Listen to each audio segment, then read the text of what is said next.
नमस्कार, जनता मांगे जवाब में आपका स्वागत है। मैं हूं आपके साथ एसपी त्रिपाठी। महंगाई का मुद्दा हो, सरकार के खिलाफ आक्रोश हो या फिर किसी दूसरे मुद्दे को लेकर सरकार पर दबाव बनाना हो, अलग अलग वर्ग के लोग हमेशा आंदोलन के जरिए या फिर धरना प्रदर्शन करके सरकार को घेरने का प्रयास करते हैं। कभी सड़कों पर जाम लगाया जाता है तो कभी भारत बंद, तो कभी ट्रेनों को रोककर हुकूमत को सोचने पर मजबूर करना एक बड़ा हथियार है और इसी हथियार के जरिए सियासत करना भी सियासतदारों का एक बड़ा शस्त्र है। सियासत किसी भी दल के जरिए की गई हो, परेशान हमेशा से आम जनता ही रही है।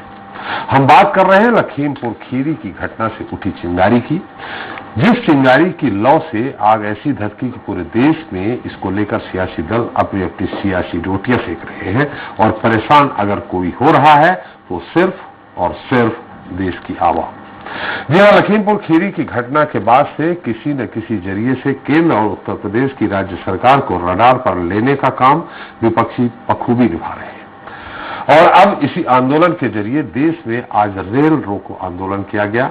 आंदोलनकारियों के द्वारा रोका तो ट्रेनों को जा रहा था, लेकिन इस रेल रुकने से आम लोगों का जनजीवन भी रुक रहा था। यही नहीं, अर्थव्यवस्था भी रुक जाती है, साथ ही रुक जाती है तो लोगों के जीवन की रफ्तार भी। रेल रोकने का मकसद भले ही आंदोलनकारियों का कोई भी रहा हो, लेकिन सवाल यह है कि क्या रेल रोकना ही सरकार के साथ प्रेशर पॉलिटिक्स का आखिरी विकल्प है। सवाल यह भी है कि आखिर बार बार आंदोलन की जरूरत क्यों पड़ रही है। लखीमपुर कांड को लेकर किसानों के रेल रोकने से क्या केंद्रीय गृह राज्य मंत्री अजय मिश्रा पर एक्शन लेगी सरकार, या सिर्फ जनता इसी तरह से परेशान होती रहेगी। आज चर्चा इसी मुद्दे को लेकर रेल राजनीति और रास्ता।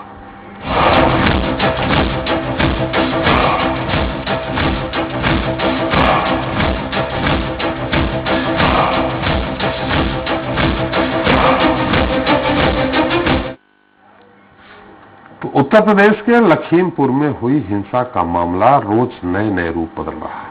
कभी आंदोलन के जरिए तो कभी मौन व्रत रखकर तो कभी कांग्रेस की झाड़ूगिरी के जरिए सरकार को निशाने पर लिया जाता रहा और अब संयुक्त किसान मोर्चा इस पूरे मामले में केंद्रीय गृह राज्य मंत्री अजय मिश्रा की बर्खास्तगी और गिरफ्तारी की मांग को लेकर अड़ गया है और रेल रोको आंदोलन का आह्वान किया गया है। संयुक्त किसान मोर्चा का कहना है कि अगर लखीमपुर हिंसा मामले में सरकार कोई सख्त कदम नहीं उठाती और पीड़ितों को उचित न्याय नहीं मिला तो वे प्रदर्शन को और तेज करेंगे। वहीं सरकार और किसानों के बीच चल रहे सियासी खेल में जनता पिस रही है। रेल रोको आंदोलन की वजह से सोमवार को रेल सेवाओं पर काफी बुरा असर पड़ा। जहां एक तरफ किसान आंदोलन से जुड़े प्रदर्शनकारियों ने कई जगहों पर रेल यातायात को बाधित किया, तो वहीं दूसरी ओर एहतियात के तौर पर भारतीय रेल ने भी कई रेल सेवाओं में बदलाव किया। दरअसल सोमवार को दोपहर 12 बजे तक उत्तर रेलवे के अधीन आने वाले 31 रेलवे स्टेशन पर आंदोलनकारियों ने धरना देकर ट्रेन की आवाजाही रोक दी। इसके साथ ही उत्तर पश्चिम रेलवे के 1 दर्जन से भी ज्यादा जगहों पर ट्रेन का आवागमन पूरी तरह से प्रभावित हुआ। इसके अलावा किसानों ने मालगाड़ी को भी कुछ देर के लिए रोके रखा। वहीं आंदोलनकारियों ने कई अन्य रेलवे स्टेशनों पर भी ट्रेनों को रोकने की कोशिश की। इस आंदोलन के जरिए आम जनता को अच्छी खासी परेशानी का सामना करना पड़ा। बहरहाल आज चर्चा इसी मुद्दे को लेकर, लेकिन उसके पहले देख लेते हैं एक रिपोर्ट। यूपी के लखीमपुर खीरी हादसे में 4 किसानों समेत 8 लोगों की मौत से सूबे की सियासत लगातार गरमाई हुई है। तमाम विपक्षी दलों के नेता पहले ही आक्रामक रुख अपना चुके हैं और किसान नेता आंदोलन को आगे धारदार बनाने की रणनीति पर लगातार काम कर रहे हैं। दरअसल लखीमपुर कांड के मामले में केंद्रीय गृह राज्य मंत्री अजय मिश्रा की बर्खास्तगी को लेकर संयुक्त किसान मोर्चा ने देश भर में रेल रोको आंदोलन की घोषणा की थी, जिसको लेकर सभी प्रदेशों में हाई अलर्ट जारी कर दिया गया था। यूपी में एक दिन पहले ही आंदोलनकारियों को पुलिस ने चेतावनी दे दी थी कि अगर ट्रेन रोकी तो रासुका के तहत कार्रवाई की जाएगी। देश के अलग अलग इलाकों में सुबह से ही रेलवे स्टेशनों में बैरिकेडिंग लगा दी गई और भारी मात्रा में पुलिस की भी तैनाती हो गई। उत्तर प्रदेश रेलवे ने इन ट्रेनों का रूट बदला। इस आंदोलन के चलते कई ट्रेन रद्द कर दी गई। पश्चिमी यूपी के मोदीनगर और मुजफ्फरनगर में किसानों ने कई ट्रेनें कुछ देर के लिए रोकी। लखनऊ में रेल रोको आंदोलन का कुछ खास प्रभाव नहीं दिखा। किसानों ने स्टेशन पर जाने की कोशिश की, पुलिस ने उन्हें रोक लिया। राजधानी रायपुर के रेलवे स्टेशन पर भारतीय किसान यूनियन और संयुक्त किसान मोर्चा छत्तीसगढ़ की ओर से प्रदर्शन किया गया। हालांकि पुलिस ने तगड़ी घेराबंदी करके किसानों को रेलवे परिसर में प्रवेश नहीं करने दिया। इसके बाद किसानों ने रेलवे स्टेशन के बाहर ही मोदी सरकार और तीनों कृषि कानून और लखीमपुर खीरी की घटना को लेकर जोरदार नारेबाजी की। जो केंद्र के गृह राज्य मंत्री अजय मिश्रा टोनी ने किसानों को धमकाया था, उसके बाद उसके बेटे आशीष मिश्रा ने किसानों को खुलेआम धमकाने के बाद अपने गाड़ी से कुचल दिया।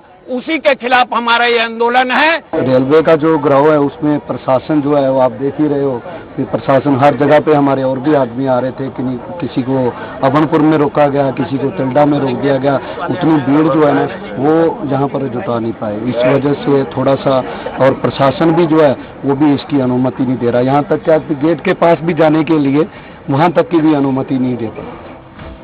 नए कृषि कानूनों के खिलाफ जारी किसान आंदोलन के बीच जिस तरह से लखीमपुर कांड को लेकर सियासी पारा चढ़ा हुआ है, उसे देखकर लगता नहीं है कि यह मामला जल्द ही ठंडा पड़ेगा। लेकिन जनता इस सवाल का जवाब जानना चाहती है कि क्या रेल को रोकने या सड़क पर हल्ला करने से लखीमपुर के पीड़ितों को इंसाफ मिल जाएगा, या सियासी दल सिर्फ इस मुद्दे पर सियासत करते हुए अपने लिए रास्ता तैयार करके आगे बढ़ेंगे। लखनऊ से गगनदीप मिश्रा के साथ रायपुर से दिलीप साहू की रिपोर्ट। फिर से ज्यादा चर्चा करने के लिए रायपुर स्टूडियो से मौजूद है प्रवक्ता बीजेपी अनुराग सिंहदेव जी है। सिंहदेव जी, आपका बहुत बहुत स्वागत है। कांग्रेस प्रवक्ता है धर्मेंद्र सिंह ठाकुर जी आपका भी स्वागत है। किसान नेता पारासारथ साहू जी है, आपका भी स्वागत है। लखनऊ से हमारे साथ जल्द ही जुड़ेंगे मौजूदा नेता सपा के मनोज यादव जी, और भोपाल स्टूडियो से मौजूद है किसान नेता अनिल यादव जी। आप सभी का एक बार फिर बहुत बहुत स्वागत है। पहले हम दोनों किसान नेता जी से पूछ लेते हैं। साहू जी, सबसे पहले आपसे, जैसा कि शुरू में कहा गया था कि इसमें राजनीतिक दलों का आप लोग कोई समर्थन नहीं लेंगे, विशुद्ध किसान है। अब ऐसी स्थिति में जो देखने को मिल रहा है, चाहे रेल रोको अभियान हो या अन्य किसी तरह का आंदोलन, उसमें सभी भाजपा को छोड़ के सभी विपक्षी दल आपके साथ हैं, तो अब ये राजनीतिक आंदोलन नहीं हो गया साहू जी? जी नहीं, ये तो मात्र किसानों का आंदोलन है, और जो किसानों को समर्थन करना चाहते हैं जी, वो राजनीतिक अपना बैनर त्याग करके, राजनीतिक जूता निकाल करके हमारे कार्यक्रम में आ सकते हैं, क्योंकि राजनीति के सीधा सीधा करने से बदनामी भी होती है, और हम लोग बिल्कुल अलग रखे हैं इसको। लेकिन भीड़ तो राजनेताओं की है, उनके कार्यकर्ताओं की है, तो किसान तो दिख नहीं रहे हैं। जी नहीं, आज रायपुर का प्रदर्शन देखिए, एक भी किसी भी पार्टी के नेता को हम लोग नहीं बुलाए थे, नहीं आए थे। जी, कार्यकर्ता आए थे, हमारे किसान साथी आए थे, राजनीतिक दलों के कार्यकर्ता आए थे, को समर्थन दे रहे हैं भले। जी नहीं नहीं नहीं नहीं, सिर्फ किसान आए थे, सिर्फ किसान आए थे। चलिए, वो तो खैर अनुराग जी बताएंगे और धनंजय जी बताएंगे। हमारे साथ अनिल यादव जी भी है। अनिल यादव जी, सवाल वही आपसे भी है। हमें तो जो अभी दिख रहा है मध्य प्रदेश में जो भी प्रदर्शन हुआ उसमें कांग्रेस के ही ज्यादातर लोग थे, किसान तो हमें बहुत कम दिखे। देखिए, कांग्रेस एक छाप बना दी है, और एक अगर समय सीधा सवाल लिया जाए तो एक समय वो था कि बीजेपी सत्ता में या कहीं भी बीजेपी दूर दूर तक नहीं थी, और उसके बाद में कांग्रेस से निकल करके लोग बीजेपी में गए, और बीजेपी से ही एक पार्टी खड़ी होती है, कांग्रेस से एक पार्टी खड़ी होती है, वो बीजेपी है। तो सत्ता में कहीं ना कहीं ये कैसे आप बोल रहे हैं कांग्रेस से खड़ी? मेरा कहने का मतलब ये है कि भाई पार्टी से ही कहीं इधर उधर कार्यकर्ता होते रहते हैं और सत्ताएं बदलती रहती है। तो किसान भी 70-75% 80% है वो किसी कांग्रेस से जुड़ा हुआ है, कोई बीजेपी से जुड़ा हुआ है, कोई किसी भी पार्टी से जुड़ा हुआ है। और विपक्ष अगर इसमें आंदोलन में साथ देता है बाहरी रूप से, तो ये हमारे संयुक्त मोर्चा ने भी कह रखा कि वो मंच साझा हम नहीं करेंगे, लेकिन वो इस लड़ाई में साथ दे, ये उसी का स्वयं का काम है, ये हमारा काम नहीं था किसानों का। ये जो लड़ाई लड़ रहे हैं हम आज किसानों की, वो लड़ाई विपक्ष के होने के नाते ये कांग्रेस का ही काम था कि वो लड़ाई लड़े आम जनता की, लेकिन कांग्रेस कहीं ना कहीं कमजोर है, विपक्ष कहीं ना कहीं कमजोर है। इसके कारण आज किसानों को और किसान संगठनों को जोर शोर से लड़ना पड़ रहा है। 3 कृषि कानून के विरोध में हम जरूर आए। ताकत पूरी देश के अंदर किसानों की लगी है, संयुक्त मोर्चा की लगी है, लेकिन विपक्ष, हम फिर से कहेंगे, आप जैसा कह रहे हैं कि क्यों आते हैं, हम तो कह रहे हैं हम उनका स्वागत करते हैं, सम्मान करते हैं जो आते हैं, लेकिन नदारत है विपक्ष, आज विपक्ष की भूमिका निभाने में कमजोर पड़ा हुआ है। ये तो छोड़िए, डीजल का मुद्दा ले लीजिए, आप पेट्रोल का मुद्दा ले लीजिए, अन्य मुद्दे को भी ले लीजिए, तो विपक्ष नदारत है। ये सारे मुद्दे हमको ही उठाने पड़ेंगे, किसान को। लखीमपुर में सपा के जितने कार्यकर्ता थे, कहीं उसके आधे के आधे भी किसान नहीं थे।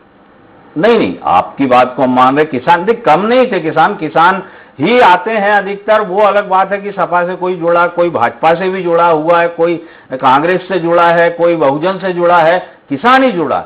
वो कार्यकर्ता जो है वही किसान के रूप में आप कह लीजिए, या कांग्रेस का कह दीजिए किसान को, या बीजेपी का कह दीजिए, या समाजवादी का, या फिर अन्य पार्टियों का। तो हम कह रहे हैं कि मेरे साथ खुद ही बोल रहा हूं कि मैं शुद्ध बीजेपी का काम करता था, आज किसानों का कर रहा हूं। इसका मतलब ये नहीं कि मैंने कसम खा ली कि भारतीय जनता पार्टी का काम गलत करेगी तब भी उसका साथ दूंगा, नहीं दूंगा। भाई आज किसानों की लड़ाई लड़ रहा हूं, गलत वो कर रही है तो उसका विरोध भी दर्ज कराना जानता हूं। तो ऐसे ही आम जनता में होना चाहिए कि हमेशा नीतियों से लड़ाई लड़े, नीतियों की अगर खिलाफ बन रही है हमारे आम जनता के, तो हमें उसके खिलाफ खड़ा होना चाहिए। 70 साल किसान कांग्रेस ने राज किया और किसानों की बात करी, नहीं समझ में आया किसानों को, आम जनता को, कांग्रेस को बदल के बीजेपी को लेके आए। आज भी गलत नीतियों पे चल रही है, कल हो सकता है 2024 के चुनाव में कि बीजेपी का सुपड़ा साथ मिले, कांग्रेस सत्ता पे काबिज होगा। ये तो प्रजातंत्र है, ये लड़ाई से कोई नहीं रोक सकता।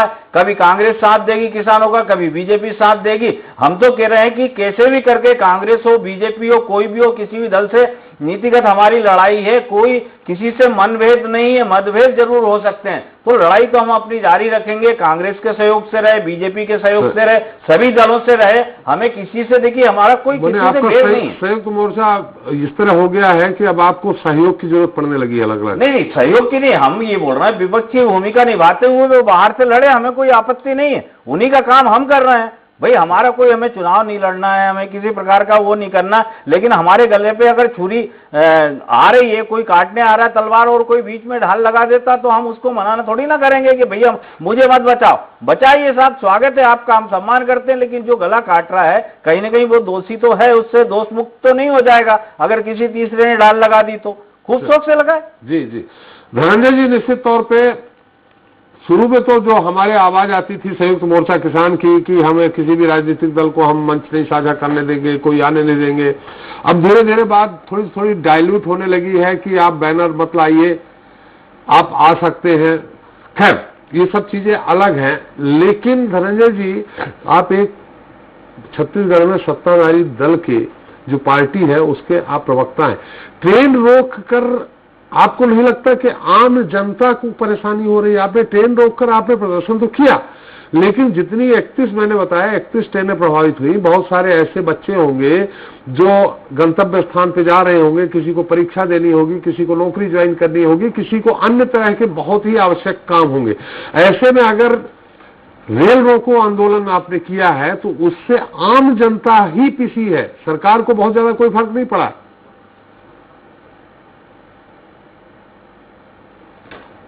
त्रिपाठी जी, आपने एक बहुत बढ़िया सवाल किया है कि सरकार जो बैठी, केंद्र सरकार जी, उसको कोई फर्क नहीं पड़ रहा है और ना ही उसको पड़ने वाला है, क्योंकि वो तो आम जनता की सरकार है ही नहीं जी। वो दो लोगों की सरकार है, हम दो और हमारे दो की नीति पे चलने वाली सरकार है जी। अगर उनको चिंता होती किसानों की, उनको चिंता होती युवाओं की, उनको चिंता होती महिलाओं की, तो इस प्रकार के हकधर्मिता और मनमानी तो उनके द्वारा किया नहीं जाता।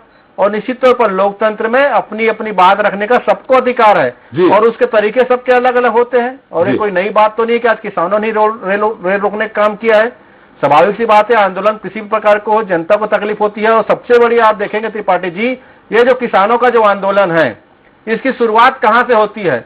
सर्वप्रथम जब नरेंद्र मोदी जी की सरकार जब कैबिनेट में 3 काले कृषि कानून लेकर आते हैं, तो वहां का देश में सबसे पहला कोई विरोध करने का काम करता है तो कांग्रेस के पूर्व राष्ट्रीय अध्यक्ष राहुल गांधी जी ने शुरुआत की है।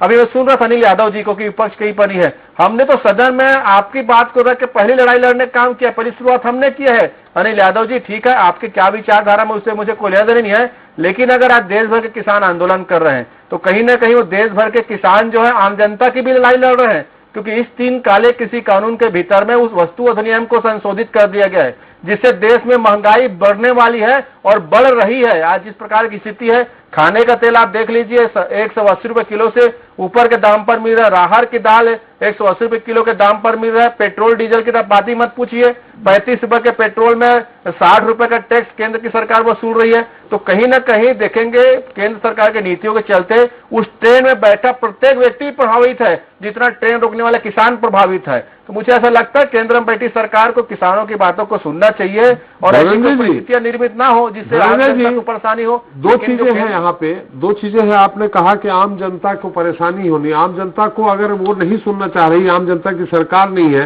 तो आम जनता को आप लोग क्यों परेशान कर रहे हैं रेल रोकने पे। दूसरा सवाल आपने कहा कि पेट्रोल पे केंद्र सरकार कितना टैक्स ले रही है।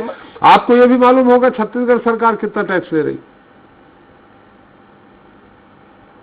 निश्चित तौर पर मालूम है मुझे, क्योंकि जो भी केंद्र सरकार टैक्स निर्धारित करती है उस टैक्स में हमारे राज्य का टैक्स जुड़ा हुआ है। हम तो आपके चैनल के माध्यम से कई बार भी डिबेट हुआ, हमने कहा है कि केंद्र सरकार जो एक्साइज टैक्स उसमें 38 रुपए ले रही है उसको कम कर दे, उसके साथ साथ हमारा भी जो वेट टैक्स ऑटोमेटिक कम हो जाएगा। एक बदलाव में जनता को दो फायदे मिलेंगे। हम तो इस बात में हमेशा तैयार रहते हैं, लेकिन जिस प्रकार से मनमानी करने का काम केंद्र सरकार के द्वारा किया जाता है, स्वाभाविक सी बात है आज देश का हर वर्ग परेशान है, हर वर्ग की परेशानी है। और किसान तो बीते 10 माह से सड़कों पर है। लखीमपुरी खीरी में क्या हुआ है, और सबसे बड़ी बात आप देखेंगे त्रिपाठी जी, जो 3 काले कृषि कानून है जिसके खिलाफ लगातार किसान हो, चाहे विपक्षी दल हो, चाहे आम जनता हो, बुद्धिजीवी वर्ग हो, बहुत सारे मीडिया चैनल इस बात को लगातार उठा रहे हैं। बड़ा दुर्भाग्य की बात है, जिनके हाथ में इस चीजों में बदलाव लेकर आना है वो गूंगी और बहरी होकर बैठी हुई है। और लगातार आप देखेंगे इस 3 काले कृषि कानून के खिलाफ किस प्रकार से भारतीय जनता पार्टी के नेता जहर उगलने का काम कर रहे हैं। क्या बोलते हैं जो किसान के आंदोलन में शामिल जो किसान हैं, उनको ये भाजपा के नेता आतंकवादी बोलते हैं, नक्सली बोलते हैं, पाक परस्त बोलते हैं, टुकड़े टुकड़े के बोलते हैं। और ये केंद्रीय मंत्री उनको किसानों को मवाली बोल देती है। और अभी जो लखीमपुरी घटना हुई है, क्या बोला गया था गृह राज्य मंत्री के द्वारा, जिसके ऊपर देश के कानून की सुरक्षा व्यवस्था है, जिनके ऊपर सबकी सुरक्षा की जिम्मेदारी है, सुधर जाओ नहीं तो सुधार देंगे। उसके चंद दिन बाद जाके उसके लड़के ने अपने कार से किसानों की बर्बरता पूरा कुचल के उनकी हत्या कर देते हैं। आखिर क्या चाहती भारतीय जनता पार्टी? क्या लोकतंत्र में लोगों को जो आवाज उठाने का जो अधिकार मिला उसको हनन करना चाहती है? आप गलतियां करते रहे, विपक्ष चुप रहे, आप गलतियां करते रहे और लोग मनमानी करते रहे और आम जनता चुप रहे। ये संभव है? जरूर आपको 303 सीट दिया हुआ है, बड़े भरोसे के साथ दिया हुआ था, लेकिन आप तो विपरीत जाकर काम कर रहे हैं। आंकड़ों की अकड़ में आप देश की आवाज को दबाना चाहते हैं। चले अनुराग जी, ट्रेन रोको नहीं रोको, कानून वापस करो नहीं करो, ये अलग मुद्दा है। यहां सबसे बड़ा मुद्दा है बीजेपी तो कैडर बेस्ड पार्टी है, अनुशासनबद्ध पार्टी है, नैतिकता की दुहाई आप लोग हमेशा देते रहे। ऐसी स्थिति में अगर इतना बवाल मचा हुआ है एक मुद्दा लेकर के कि वो भी राज्य मंत्री है, गृह राज्य मंत्री है, ऐसी स्थिति में नैतिकता के आधार पे अगर वो इस्तीफा दे देते हैं, अगर मांग कर रहे भाई बेटे को गिरफ्तार कर लिया, उनसे पूछताछ हो रही है, सारी चीजें हैं, वो जुडिशियल रिमांड पे है, पुलिस कस्टडी पे है, ये अलग मुद्दा है। मुद्दा यहाँ ये है कि अगर उनसे इतनी बड़ी बात है, अगर वीडियो ऑडियो सामने आया है कि सुधर जाओ नहीं सुधार दिए जाओगे, और उस पर तब बवाल मच रहा, ट्रेन रोकी जा रही है, आम जनता परेशान हो रही, तो इसमें अगर गृह राज्य मंत्री से इस्तीफा ले लिया जाता है या वो दे देते हैं तो इसमें कौन सा बड़ा पहाड़ टूट जाएगा? अनुराग जी, कौन सी सरकार नहीं चल रही है मोदी जी की? वो तो बहुत सारे हैं, दूसरे बन जाएंगे।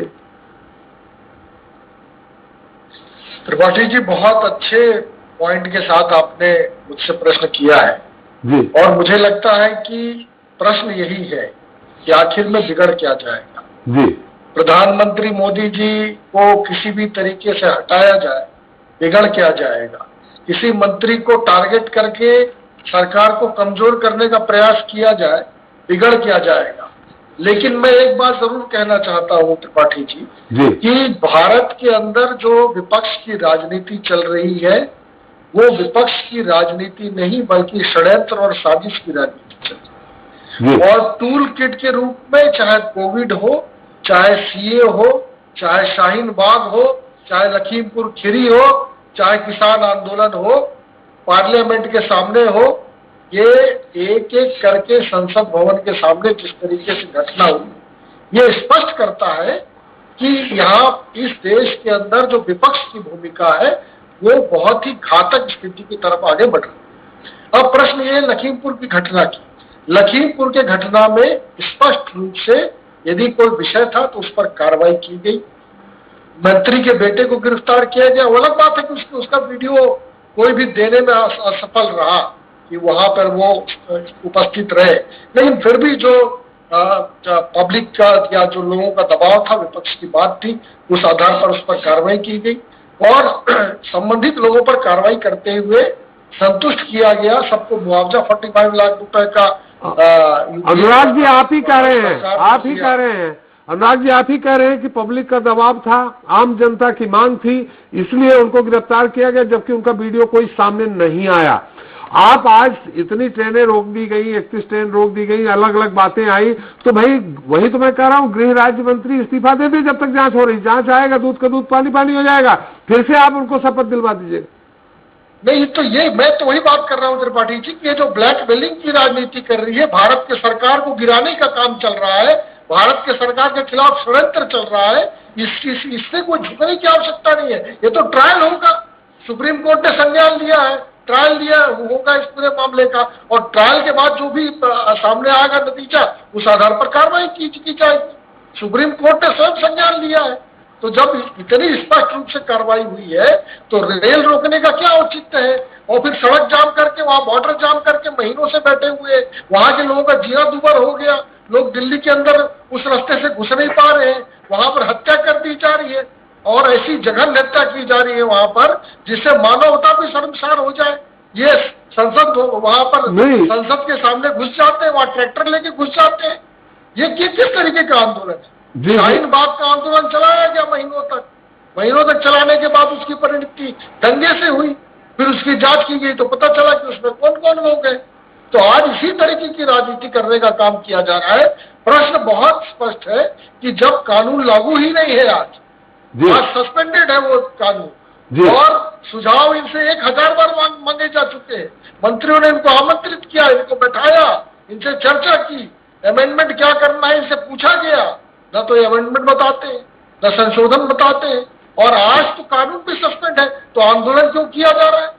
ये निश्चित रूप से एक बड़े साजिश की तरफ इंगित करता है, और उसके अंदर ये सारे लोग शामिल है, चाहे कांग्रेस हो चाहे वामपंथी हो, और वही लोग ट्रेन रोकने के लिए वही लोग सामने। अनुराग जी, सस्पेंड और जिसको कहते हैं ना बर्खास्त और निलंबन, इसमें बहुत अंतर है।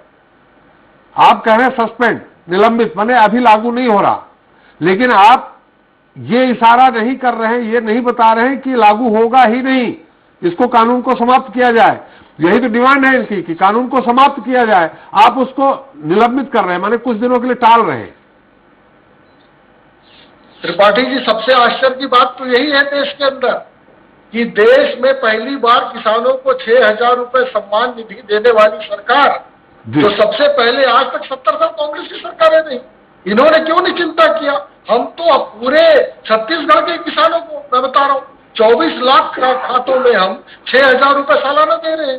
अब कोई यदि आज के तारीख में यदि केंद्र सरकार किसानों के हित में किसान सुधार के लिए कोई बिल ला रही है, तो ये तो पहली बार हो रहा है कि सुधार के खिलाफ आंदोलन हो रहा है। अभी तक तो सुधार लाने के लिए आंदोलन होते थे। बिल्कुल अनुराग जी, सुधार के खिलाफ आंदोलन पहली बार। अनुराग जी, इसमें सुधार क्या है और क्या बुराई है, तो खैर किसान नेता बताएंगे। हमारे से मनोज जी जुड़ गए। धनंजय जी, आप कुछ कहना चाह रहे हैं?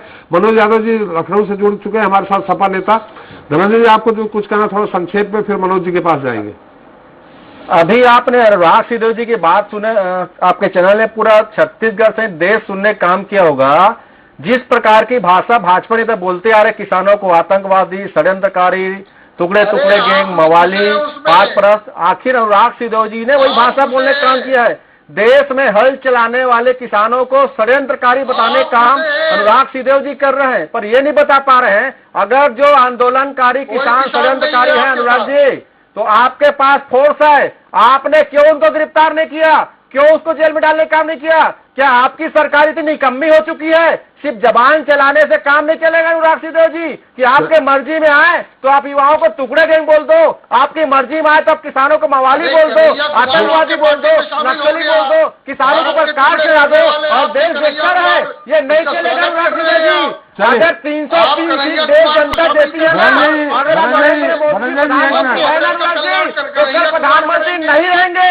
यहाँ लोकतंत्र है, कोई तानाशाही नहीं है, कोई सुन लीजिए, अहंकार भरे शब्द मत बोलिए। धनंजय जी, अनुराग जी, आप लोगों से अनुरोध है, आप लोगों से अनुरोध है कि हमें सपा गन नहीं चलाता है, सपा पार्टी का क्या मंतव्य है उसको अहंकार मत। धनंजय जी, अरे धनंजय जी, प्रधानमंत्री बना धनंजय जी, निश्चित तौर पे आप बहुत अच्छी विपक्ष की भूमिका निभा रहे हैं केंद्र में, से कभी आ सकती है। अरे धनंजय जी, मनोज जी की बात तो ले लें। मत जताइए। आप इस जो संयुक्त मोर्चा बना है उसमें सपा भी है, संयुक्त मोर्चा को सपा भी समर्थन कर रही है। मनोज जी, हमने सवाल किया था इसके पहले, धनंजय जी से भी किया था, हमारे जो किसान नेता है उनसे भी किया था।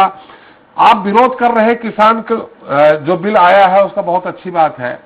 आज भी आप लोगों ने रेल रोको आंदोलन में भरपूर सक्रियता निभाई कि नहीं निभाई, इतना जानना चाह रहे हैं मनोज जी। बिल्कुल, जब हमारा किसानों को समर्थन है जी, तो फिर निश्चित तौर पे अपनी उस भूमिका को निभाने का पूरा दायित्व निभाएंगे। और उसके लिए अगर हमें जेल भी जाना पड़े, मैं तो किसानों के लिए जेल जा चुका हूं। योगी सरकार डर गई किसानों से, 1 हफ्ते तक हम जेल में रहे हैं, ये बात तो बिल्कुल स्पष्ट है, जेल जाने से कोई डर नहीं है। और लेकिन मैं आपकी डिबेट लगा शुरू से जुड़ा हुआ हूँ। मनोज जी, थोड़ा सा एक सवाल है हमारा आपसे, आप बिल्कुल अपनी बात रखिएगा। सवाल यहाँ ये है कि ट्रेन रोक कर, सवाल पूछ, रेल रोक कर, मैंने पहले भी कहा, धनंजय जी ने उत्तर दिया कि सरकार पे कितना फर्क पड़ेगा कितना नहीं पड़ेगा, मुझे नहीं लगता बहुत ज्यादा जिस तरह से आंदोलन फर्क पड़ेगा। लेकिन वो 31 ट्रेनें जिनमें आम जनता अपने गंतव्य स्थान तक जा रही थी, किसी बच्चे का एग्जाम रहा होगा, किसी को अपने काम से जाना होगा, अति आवश्यक काम से जाना होगा, तो इसमें तो आम जनता परेशान हुई है। आपने सरकार को चेताने का प्रयास किया, बहुत अच्छी बात है, लेकिन आम जनता क्यों पिसे? मैं ये कह रहा हूं जी, क्या करे किसान, करे क्या जी? रेल न रोके, धरना न करे, सरकार के खिलाफ आंदोलन न करे, तो क्या करे? ये बीजेपी के काबिल लोग बता देना देश को, जनता को। आपने अगर कानून अच्छा था, मैं साफ साफ आरोप लगा रहा हूं, अगर कानून अच्छा था और किसान आंदोलन सड़क पे था, तो आप उस कानून को सस्पेंड क्यों किया आपने 1.5 साल के लिए? उसको लागू करना चाहिए था आपको। अगर आपने सस्पेंड किया है तो निश्चित तौर पे उस कानून में वो चीजें नहीं है जो किसानों को होनी चाहिए थी, जो किसानों के हित में होनी चाहिए थी, नहीं है। आपने इसीलिए सस्पेंड किया, वेट एंड वॉच वाली स्थिति को देखा, हो सकता है ये किसान भाग जाए। लेकिन आपने बड़ा मतलब दुर्भाग्यपूर्ण कई बातें इस डिबेट में आई जो मैं सुन के हतप्रभ रह गया। ये किससे मांगने जाए किसान अपने हक की लड़ाई, किसके सामने करे? मैं तो कहता हूं ना, पाकिस्तान, चाइना और तालिबान हमेशा चिल्लाते हो भक्तों, तो क्या वो वहां जाएगी किसान अपना हक मांगने के लिए? क्या आप बता दो ना, आप लोग तो बड़ा दल हो, दुनिया की सबसे बड़ी पार्टी हो, और देश के किसानों की छोटी सी बात नहीं समझ में आ रही। आज आप किसानों पे आरोप लगाते हो, आज किसानों को आप गलत साबित करने पे लगे हो, ये बहुत दुर्भाग्यपूर्ण है। और एक बात बता दूं, ट्रेन इस देश में कोई पहली बार नहीं रोकी गई, और अगर आंदोलन ना होते इस देश में तो ना आप त्रिपाठी जी मुझसे सवाल पूछने की हैसियत रखते और ना मैं आपके सवाल का जवाब देने की हैसियत रखता। क्यों? क्योंकि ये देश गुलाम रहता। और इस देश में आंदोलन हुए, इस देश में लोग अपने आप को बलिदान कर गए, तब जाके ये देश आजाद हुआ है। और एक बात और बीजेपी को कह दे रहा हूं, अंग्रेजों ने भी आंदोलन करने से इस तरह नहीं मना किया होगा, इस तरह इन्हें से नहीं लगाया होगा जैसे बीजेपी की सरकार लगातार सब पे पता नहीं देशद्रोही का कानून, कौन सा कानून लगा दे रही है। कौन सी सरकार आप चला रहे हो? मैं यही नहीं समझ पा रहा हूं, देश नहीं जान पा रहा है कि किसान आपके विरोध में हो गया, कर्मचारी आपके विरोध में हो गया, सारे लोग लगभग आपके विरोध में हो गए। चार्ट तो डिब्बे रख के आप अपने आप को राष्ट्रवादी बनाना चाहते हो, जो शाम को डिबेट में तितर की तरह लड़ाते हुए लोगों को ये कहते हैं कि नहीं नहीं नहीं, जो सरकार है वो बहुत बेहतरीन है। ये अगर देश इस तरीके से चलेगा तो मैं दावे से कह रहा हूं गर्त में सब जाएंगे, चाहे जवाब देने वाला हो, सवाल पूछने वाला हो या डिब्बे वाला हो, सब जाएंगे गर्त में। बिल्कुल मनोज जी, गर्त में सब जाएंगे, लेकिन ये गर्त में कौन जाएगा कौन नहीं जाएगा तो जनता तय करेगी। हर 5 साल में चुनाव होते हैं, बहुत जल्दी उत्तर प्रदेश में भी है, आगे भी है, जनता तय कर देगी। तो इसमें हमारा और आपका विचार हो सकता है, लेकिन मेरा विचार ऐसा नहीं है कि मैं सब गर्त में जाएंगे। आपका हो सकता है। त्रिपाठी जी, मैं एक आपसे बात पूछता हूं जी, एक सवाल पूछता हूं जी, एक सवाल पूछता हूं आपसे जी। जनवरी 1 आने में कितने दिन बचे हैं? बामुश्किल 2 महीने का समय बचा है जी। 2 महीने में क्या आप इन किसानों के लिए सवाल पूछोगे बीजेपी से कि इनकी आय दोगुनी हो जाएगी 1 जनवरी से? ये मैंने नहीं कहा है, देश के प्रधानमंत्री ने कहा है, उत्तर प्रदेश के मुख्यमंत्री ने कहा है, बीजेपी की पूरी पार्टी ने कहा है कि 2022 में किसानों तुम्हारी आय दोगुनी हो जाएगी। आप आज लिख के दो कि सबके, अगर यहां धान 17 रुपए में बिक रहा है, 15 रुपए में गेहूं बिक रहा है, जिस रेट में भी बिक रहा है, 1 जनवरी से 10 डबल दाम में खरीदा जाएगा। आप बोलो ना कि किसान को उठ के कल चले जाएंगे, क्यों नहीं चले जाएंगे? अनुराग जी आपके पास आऊंगा, अनुराग जी एक एक करके। मनोज जी आपकी बात आ गई है, थोड़ा सा अनुराग जी आप इनका उत्तर दे दीजिए। मनोज जी जो कह रहे हैं, फिर हम किसान नेताओं के पास फिर जाएंगे, बात करेंगे उस मुद्दे की कि आखिर ये तीनों कानून जो हैं वो किस तरह किसान के विरोध में है, और किस तरह, अनुराग जी आपसे उत्तर चाहूंगा कि किस तरह से किसानों के समर्थन में है। पहले मनोज जी की बात उत्तर दे दीजिए। अनुराग जी आऊंगे, धनंजय जी आपके पास एक बार अनुराग जी उत्तर दे दे, जो किसानों की दुगनी आय की बात कही है। उसमें तो सिर्फ एक ही बात है कि जिस दिन ये बिल लागू हो जाएगा उस दिन परिणाम आ जाएंगे जो ये होने नहीं देना चाहते हैं, मनोज जी ने यह आरोप लगाया, अनुराग जी में बाधा उत्पन्न करना चाहते हैं, अनुराग जी सुझाव देना नहीं चाहते हैं, अनुराग जी ये अमेंडमेंट। अनुराग जी, मनोज जी ने यह आरोप लगाया है कि 1 जनवरी 2022 से प्रधानमंत्री जी ने कहा था कि आय दुगनी हो जाएगी किसानों की। इस पे आरोप पे आपका उत्तर चाहेंगे। नहीं, निश्चित रूप से देखिए, जिस तरीके से प्रधानमंत्री जी ने एक योजनाबद्ध ढंग से किसानों के वेलफेयर के लिए, इस देश में किसानों के भलाई के लिए जिस तरीके से कानून बनाया, जिस तरीके से नीतियां लागू की है, किसान सम्मान निधि लागू किया है, सिंचाई की योजनाएं बनाई है लार्ज पैमाने पर, तो निश्चित रूप से सॉइल हेल्थ कार्ड की जो व्यवस्था बनाई है, वो व्यवस्था नहीं, 3 कानून की बात करें अनुराग जी, वो 3 कानून आया और 3 कानून खानदानी बताइएगा अनुराग जी, 3 कानून उसमें मील का पत्थर साबित होने वाला है। जब किसान अपनी उपज को कहीं भी बेच सकता है, कोई अधिकार दिया जाएगा। पहली बार आजाद हुआ, आजादी मिली है, आजादी मिली है माफियाओं से, जो किसान का उपज खरीद लेते थे औने पौने में और अपने यहाँ स्टॉक कर लेते थे और अपने मनमर्जी से बेचते थे। पहली बार आजादी मिली है। और जहां तक रही मनोज जी के का आरोप का बात, तो अभी यूपी के चुनाव होने वाले हैं, उसमें जनता बता देगी कि उनकी स्थिति क्या है और भारतीय जनता पार्टी कहां पर है, कितना समर्थन मिलता है। इनको कई बार अनुराग जी, चुनाव के जीत हार से किसानों के हित और अहित को न तौला जाए तो बेहतर है। चुनाव के जीत हार से किसानों के हित और उनका जो अनहित हो रहा है उसको न तौला जाए, उसका तुलना न की जाए, बेहतर है। जीत हार अलग है। स्वयं चुनौती दे रहे थे जी, इसी बात की चुनौती दे रहे थे। नहीं, वो चुनौती ये दे रहे हैं, वो चुनौती ये दे रहे हैं कि 1 जनवरी 2022 से किसानों की आय दोगुनी हो जाएगी, ये प्रधानमंत्री जी ने कहा था, ये बात कही उन्होंने।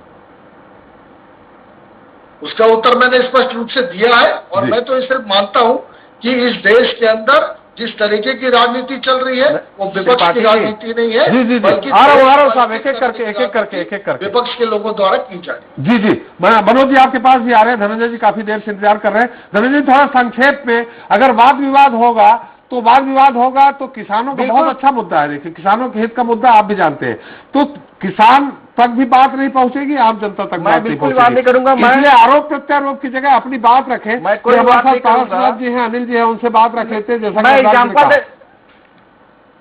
जी, धनंजय जी देखिए, त्रिपाठी जी, मैं मनोज जी की बात सुना और अभी अनुराग सिरोही जी की बात मैंने सुना है, जिसके पहले दोनों किसान नेताओं की बात सुना है।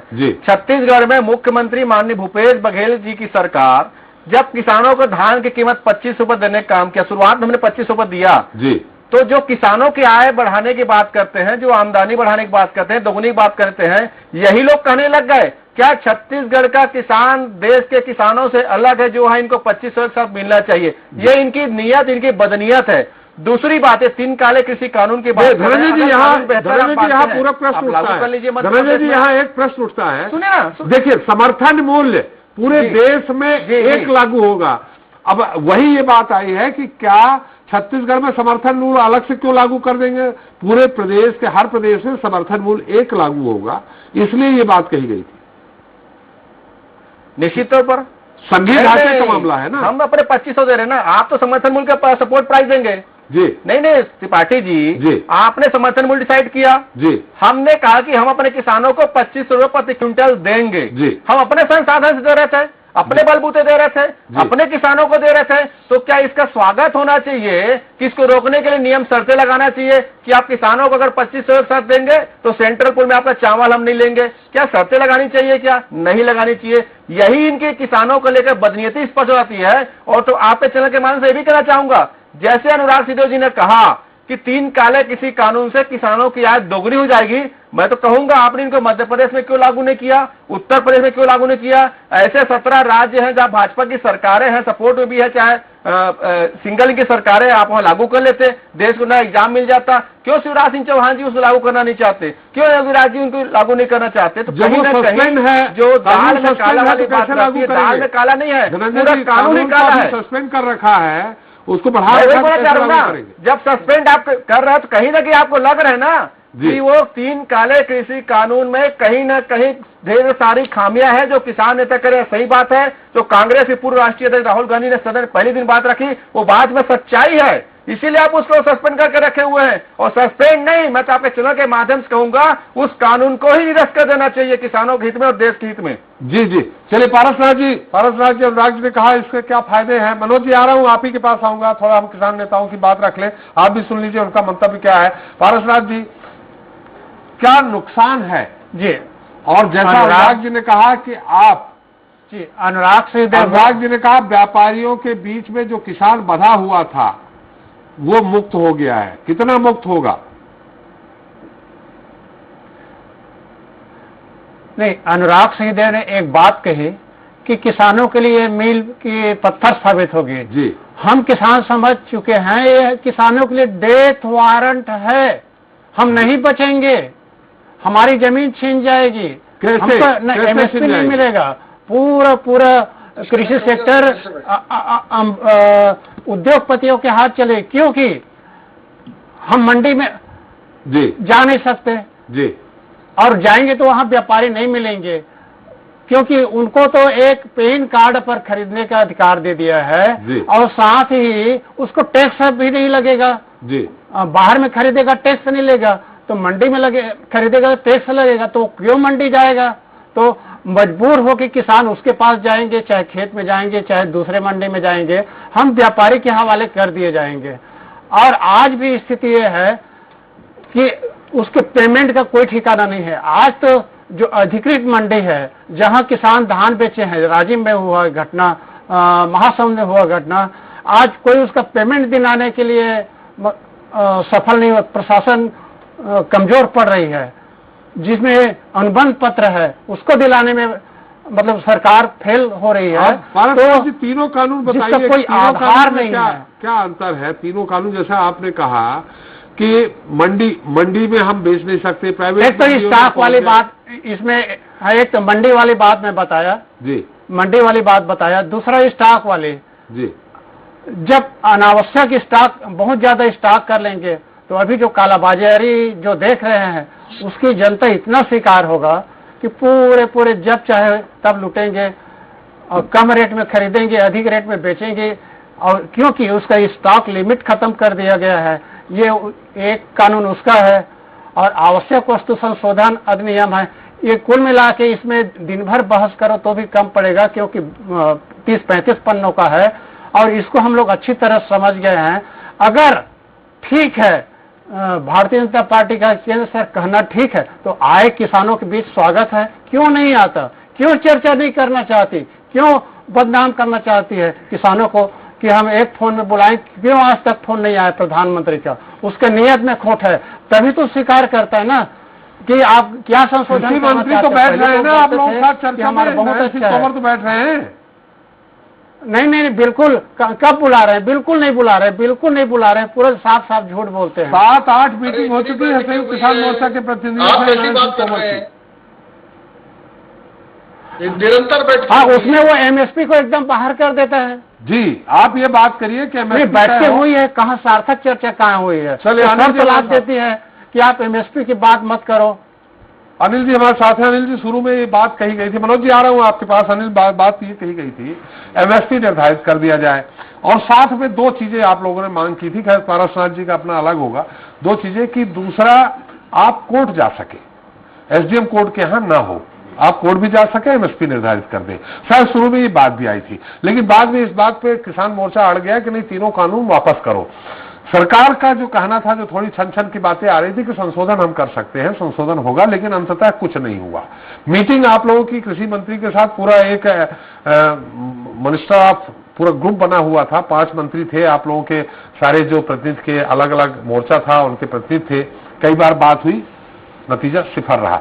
लेकिन शुरू में जब ये बात आई थी कि 2 चीजें हो जाए तो आंदोलन खत्म हो जाएगा, बाद में ये क्यों हुआ ऐसा कि नहीं, पूरा कानून ही वापस लो?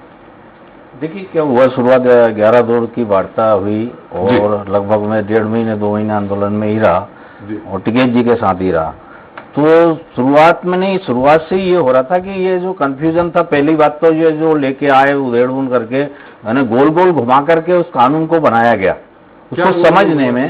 पहली बात तो ये है कि मंडी जो इन्होंने मंडी के बाहर खरीदी की बात करी कि मंडी के बाहर टैक्स मुक्त रहेंगे किसान, और अंदर जो है उसको 1.5% के करीब टैक्स लगेगा आने पे। हाँ। तो एक बड़ी सी बात ये हुई कि जब बड़े बड़े अडानी अंबानी जैसे किसानों की उपज को खरीदेंगे और बाहर खरीदेंगे, उसके बाद में जाहिर सी बात थी, जैसे जियो सिम चली कि भाई शुरू में बड़ा सस्ता दिया या फ्री वो कर दिया। तो अभी भी अगर उनको खरीदना है तो अभी भी खरीद लेंगे। नहीं, खरीद रहे हैं, अभी वही चीज पे मैं अभी भी खरीद लेंगे। हाँ, उत्तर प्रदेश में लागू नहीं होगा तो भी खरीद लेंगे। पूरे उत्तर प्रदेश में यहाँ पे ये अभी कांड हुआ, वहीं की बात कर रहा हूँ। आज 9.5 रुपए धान बिकी है, वहां पे बाहर ही खरीद रहे हैं। तो मजबूरी बस, जहाँ पे मंडियां बंद हो जाएंगी वहां पे मंडी बंद हो गई है, तो वो बाहर खरीद रहे हैं, और वो भी जब कानून सस्पेंड है उसके बाद खरीद रहे हैं। ये गैर कानूनी है, लेकिन वहां रोक लगाने वाला कोई नहीं है।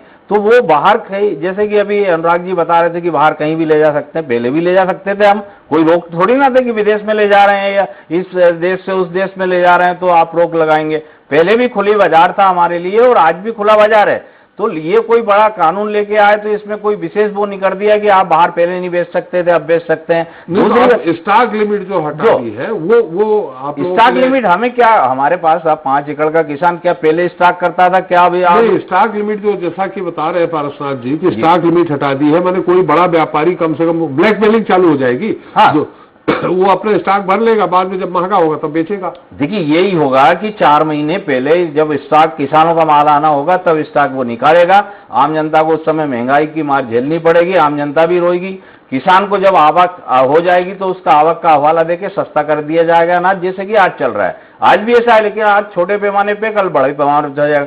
धीरे धीरे मंडियां बंद हो जाएगी, सरकारें हवाला देगी कि मंडियों का खर्च नहीं निकल रहा है, क्योंकि व्यापारी बाहर खरीदने लगेगा और साल 2 साल महंगा खरीदेगा। उसके बाद जब सरकारी मंडियां बंद हो जाएगी, टोटल किसान इनके हवाले हो जाएंगे। मजबूरी में किसान को फसल जो प्राइवेट व्यापारियों को चाहे 1000, 500, 1500 में देना पड़े। क्या दिक्कत है सरकार को?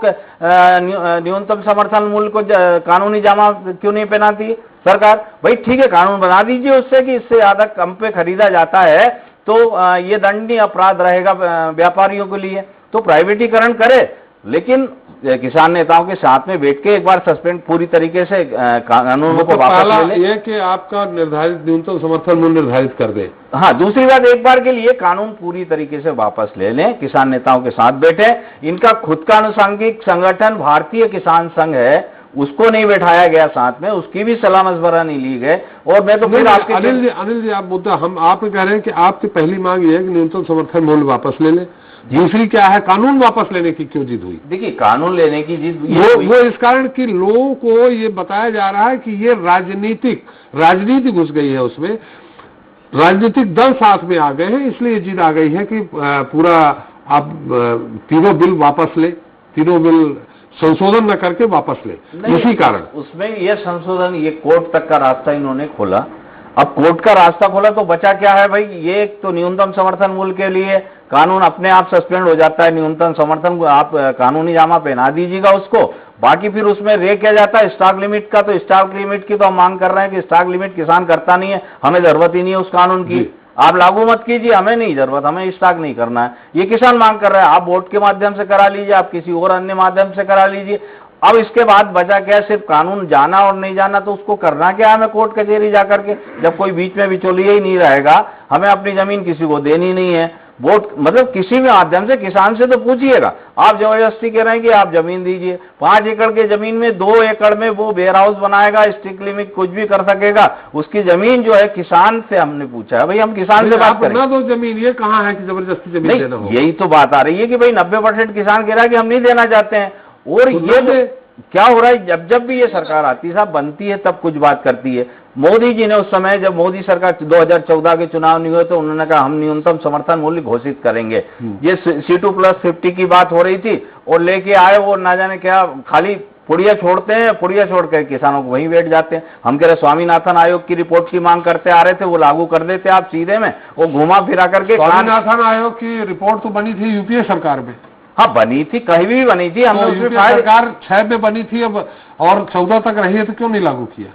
भाई हम ये बोल रहे 14 हमने कभी भी कांग्रेस और बीजेपी का पक्ष नहीं लिया, न्यूट्रल बात करी, और आज भी न्यूट्रल बात कर रहे हैं। हम उस सरकार से भी लड़े थे, आपको ध्यान हो महेंद्र सिंह जी टिकैत थे उस समय, बड़े बड़े आंदोलन हुए, यही रेल रोको आंदोलन भी हुए, कांग्रेस के समय भी हुए, और वो अभी भी हो रहे हैं। वो लड़ाई हमारी ये नहीं है कि भाई ये सरकार बदल जाएगी तो फिर कांग्रेस की सरकार आएगी या कुछ गलत करेगी तो हम चुप बैठ जाएंगे, नहीं बैठेंगे चुप। हाँ ये है कि लांछन नहीं लगाना चाहता देश के प्रधानमंत्री पे, लेकिन कृषि का अनुभव नहीं है ना प्रधानमंत्री जी को है, ना दूसरे जो गृह मंत्री जी को इस बारे में ज्यादा है। तो कम से कम किसानों को साथ में ले लें, बैठा के बात कर ले। कृषि मंत्री जी को जरूर अनुभव, लेकिन उनको बोलने की इजाजत नहीं है, उनको निर्णय लेने की इजाजत नहीं है। चले ये कहिए, आपकी मंडी अगर बंद हो जाएंगी तो उससे नुकसान होगा, ये कहिए आप। विवेक को तुलना करिए, एक मोदी जी फ्री वैक्सीन लगा रहे हैं सरकार की तरफ से, और वही वैक्सीन दूसरे हॉस्पिटल में 1700 रुपए की लग रही है, वही वैक्सीन। आप बताइए मनोज जी, आप उसको व्यंग्य के रूप में ले जा रहे हैं। हमारा आपसे निवेदन है, आप सीधे सीधे कहिए ना कि मंडी अगर बंद हो जाएगी तो प्राइवेट मंडियों की अपनी दादागिरी चलने लगेगी। इतना हित प्राइवेट प्लेयर नहीं कर सकते, इस बात को याद रखिएगा। ये अंधे को भी पता है, पता नहीं भक्तों को क्यों नहीं दिख रहा। मैंने कितने में यहां बता दिए, भक्त का सरकार के अलावा इस देश के किसानों का कोई भला नहीं कर सकता। इस बात को जान लो, दिल आंख खोल के देख लो, कान खोल के सुन लो। ये देश को भ्रमित मत करे हिंदू वाले एजेंडे में फंसा के, मंदिर के एजेंडे में फंसा के। मनोज जी आप मुद्दे से भटक रहे हैं। मनोज जी आप मुद्दे से नहीं भटक रहा हूँ, मैं इन भक्तों को समझा रहा हूँ। नहीं मनोज जी, ये अंदर का गुबार आप निकाल रहे हैं। मुद्दे पे आइए, बहस मुद्दे पे हो रही, किसान कानून पे हो रही है। ये आपके अंदर का गुबार अलग तरह से निकल रहा है। 12 रुपए 113 रुपए लीटर तो तेल खरीद रहा है, गुबार तो है नहीं। ये मुद्दा नहीं था। अनुराग जी आप उत्तर दीजिए, अनुराग जी उत्तर दीजिए।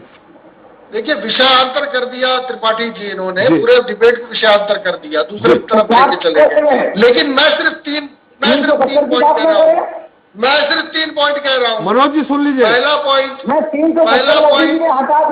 प्रधानमंत्री जी ने, मनोज जी सुन लीजिए, अनुराग जी की बात, आपके आरोप आ गए सारे, उनकी बात सुन लीजिए।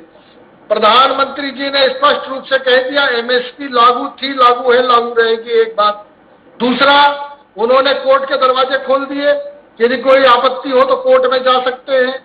तीसरा, आपकी मर्जी, आप अपना अब उपज दूसरों को बेचे न बेचे, आपकी मर्जी, आप अपनी जमीन दूसरों को दे न दे, तो अब क्या प्रॉब्लम आ रही है, अब क्या समस्या है? और ये फिर इस बात पर क्यों अड़े हैं, बात क्यों नहीं करना चाहते हैं, और इसको डेडलॉक की तरफ क्यों ले गए कि खत्म ही करो, अब मंत्री को हटाओ ही, ये क्या है? नहीं, मंत्री को हटाने के अगर बेटे पे आरोप लगा है, कई ऐसे प्रकरण आए हैं अनुराग जी, कई ऐसे प्रकरण आए हैं कि बेटे पे आरोप लगा है तो पिता ने इस्तीफा दे दिया है। ये अनुराग जी यहाँ नैतिकता की बात है। अनुराग जी, अरे ये गैर नैतिक लोगों से आपको, अनुराग जी यहाँ नैतिकता की बात है।